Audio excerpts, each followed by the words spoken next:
Hello. Today I want to talk about the upcoming total blood moon lunar eclipse at 12 degrees of Virgo on March 3rd, 2026 at 6:38 a.m. Eastern Standard Time. A lunar eclipse is like a whole Earth experience where the moon enters the Earth's shadow. The totality begins and the moon will then turn red. This is what the blood moon means as the sunlight filters through the shadow. Okay? This is an especially potent lunar eclipse because it is a total lunar eclipse. So now, the Virgo Pisces eclipse season began January 11th, 2025, and it runs its course through July 27th, 2026, when the true North Node enters the sign of Aquarius. So now, what do eclipses signify for us personally? Okay, so this is a lunar eclipse, and it's a South Node eclipse. So if you've listened to my previous talks about the nodes, a South Node in our birth charts or South Node eclipse represents letting go, past patterns, past habits, habitual ways of responding to life, gifts and talents that we have that we bring forward into the North Node territory of our birth charts. We're very familiar. Anything that touches our South Node feels very familiar, like we've known a person before, we've been to a place before, we're very comfortable. Somebody could be, we could feel like we've known them forever and we just met them on an airplane and we talked to them for an hour.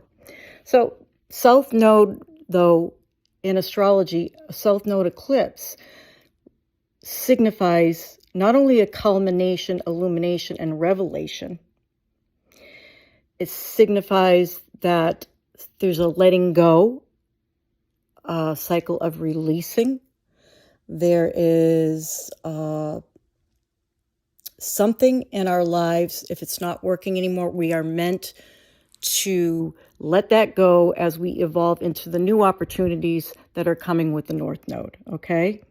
Now, because Virgo is ruled by Mercury, Mercury is currently retrograde in the water, sensitive and psychic and imaginative sign of Pisces, okay? Now, traditionally speaking, astrologically, Mercury is not happy in Pisces. In fact, it's in its what we call fall. And if you have Mercury and Pisces in your birth chart, it's not bad. It just means Mercury is used to operating. Its domicile, its home signs are Virgo and Gemini, okay? It's rational, okay? It's not really comfortable in the watery, mystical realms of Pisces, okay? Unless, one is an artist or one is a songwriter or a singer. I could go on and on. But basically, Mercury is retrograde during this eclipse. So what does that mean? Well, this is important because, yes, there's going to be revelations and culminations and releasing. However, there is a strong theme here of all this water energy where we can feel disoriented. We're not sure. This could be happening more on an interior level of our psyche rather than an exterior. It's really important to understand that all the Pisces opposing this Virgo eclipse is all non-linear energy, okay? So it's wise to apply non-linear tools to work with during this eclipse that we have. All symbolism, okay? Such as tarot, astrology, and metaphysical arts, artistic outlets, journaling, music. Really, there's a period of uncertainty we will go through as Mercury's going through its retrograde process, as these new opportunities will slowly emerge, okay? So to repeat, with a South Node eclipse is a strong theme of releasing past patterns we want to leave behind. It's important to allow this process to, unfold even if it feels disorienting, because things will get clear as Mercury stations direct. And this particular eclipse in Virgo is total full moon eclipse, is harmoniously aspected by Jupiter, which rules Pisces, okay? It sextiles Jupiter. And Jupiter is stationing direct very soon, March 11, 2026, at 15 degrees of Cancer. So Jupiter's very strong right now. And Mercury, that rules this eclipse, will trine Jupiter March 9th. It's still applying now, but it's going to be exact. That's a harmonious flowing aspect, March 9th of 2026.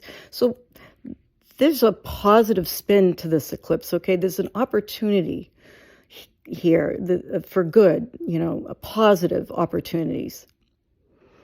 Now, as I said, the process of moving forward, after a culmination or a release or letting go may be delayed for a period of time. During Mercury retrograde cycles, and really it would be wise to take a look at the Pisces and Virgo axis of your birth chart and see where that is and what's happening there in your lives. When Mercury is retrograde, you think of all the rewords, R-E, redo, reorient, revisit.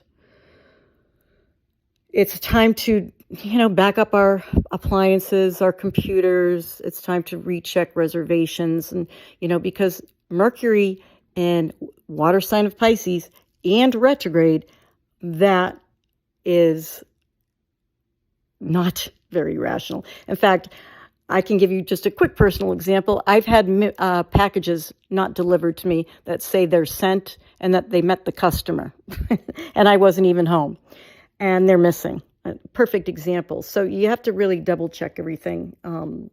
It's not a dangerous time. It's just think intuitive, think contemplative, go with the flow, as I said earlier. So now, this eclipse and the Mercury retrograde ruling it, we could be revisiting things from the past.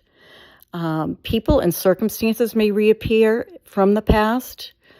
We may be contemplating a different viewpoint, or we may be holding contradictions about something that we're invested in.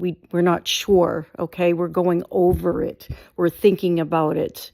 We're contemplating it, okay? This is, this Mercury retrograde, this lineup in Pisces is very strong, okay? So think about, take a look at where 12 degrees of Virgo is in your birth chart, as well as where all these Pisces planets are. Now, I would suggest also that I made a note here. Yes, I'm sorry. Sorry for the delay. So I talked about the rewards for Mercury retrograde. Now, Pisces is close to the North Node, okay? The North Node is currently in Pisces. The planets will be conjoining, some of the planets, I'll be talking about that in the next podcast, will be conjoining the North Node in Pisces. So messages from the past resurfacing, the imaginative, dreamy Pisces energy is very strong at this time. So again, clarity is going to take time. We have supportive aspects to this eclipse, but don't be surprised if there's confusion, chaos, or, something's up that you just can't discern. You have to apply extra discernment at this time. As I said, Gemini and Virgo are where Mercury is most happy and home in its home signs. So if you feel confused, if you feel disoriented, or you're holding two different schools of thought and you're in contradiction, just go with the flow, because things will become clearer in a short amount of time. So you might not experience an event. You may experience an interior reorientation to something that you once believed before was true, but now you don't feel it's aligned for you, or vice versa, So Traditionally, Virgo is all about the details. It's about practicalities. It's about work routines, health routines, service, okay? Versus all this eclipse energy that I talked about. So this is a full moon eclipse is a total amplification of this polarized energy. So, in and around the days before the eclipse and after and during, our moods can fluctuate. We may experience intense emotions or feelings. There could be karmic endings, karmic turning points. Well, as I said, letting go of something that's no longer working for us. We have to make a sacrifice. So just think eclipses facilitate like a major reboot or realignment in our lives. And that is more true if it is closely aspected to a personal planet, like within 1 to 2 degrees, or one of the major 4 angles in our birth charts. So I looked up the Sabian symbol. I always like to look at the Sabian symbol for the eclipses. For 12 Virgo, and this is according to Linda, Lynda Hill, Hill, quote, "A powerful statesman overcomes a state of political hysteria," unquote. And Linda talks about, in her paragraph, I'm just picking out a few keywords, whipped up emotions, solving a crisis, taking charge, calming a crisis, versus misusing energy, political speak, and propaganda. So personally, and then I'm going to speak collectively in a moment, personally, we may need to take charge and resolve some kind of a situation, a crisis, and try to bring some equilibrium back into our lives, okay? Now, on a collective scale, I want to go back to where I mentioned in my last audio, it was on Substack and Instagram.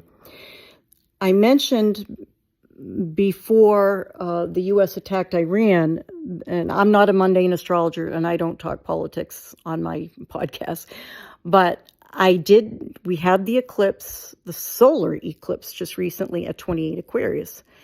And I talked about how when a planet activates that eclipse degree, things can, things hit the fan, okay? It's a huge, spark plug moment, especially when the planet Mars, representing one of the archetypes that Mars symbolizes, is war, okay? Mars came up to square the eclipse degree the day before this attack, within 24 hours, okay? So there you go. There's a perfect example of how eclipses can be activated. And I find the Sabian symbol really interesting, considering the course of events right now that are going on in the world. And of course, we have to remember we have Saturn and Neptune in Aries now. Uranus is getting ready to move into 0 Gemini. Pluto is firmly entrenched in the sign of Aquarius for quite some time, many years. So there's a supportive flow going on in the background with Saturn, Neptune, that will be, Aries sextiles, that's harmonious, air signs, Aquarius. So that's positive. And then when Uranus enters Gemini, which is an air sign, it's going to sextile the Saturn-Neptune conjunction also. So I just wanted to come on here and talk about this eclipse. And if you're interested in learning about how this eclipse is going to affect you, or if you're interested in booking a reading, you can find me at www.carolbellis.com. You can email me at carolbelliscoaching@gmail.com. And you can find me on Substack and podcasts. And I wish you a very uneventful but pleasant week. Bye for now.